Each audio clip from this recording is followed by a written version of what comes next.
নমস্কার। এখানে আমি একটি বড় সাইজের বেল নিয়েছি।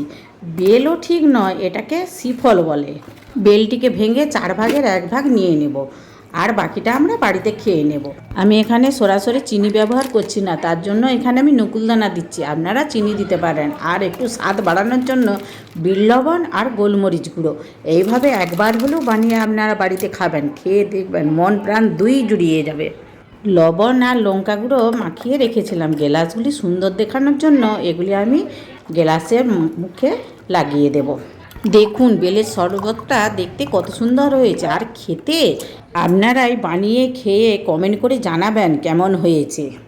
শরবত ঠান্ডা করার জন্য 1 পিস করে বরফ দিয়েছি, আর একটু করে কাগজি লেবু দিয়ে সাজিয়েও নিয়েছি। আমার রেসিপিটি ভালো লাগলে লাইক, কমেন্ট ও শেয়ার করবেন, সাবস্ক্রাইব করবেন। আবার দেখা হবে নতুন কিছু রেসিপির ভিডিও নিয়ে।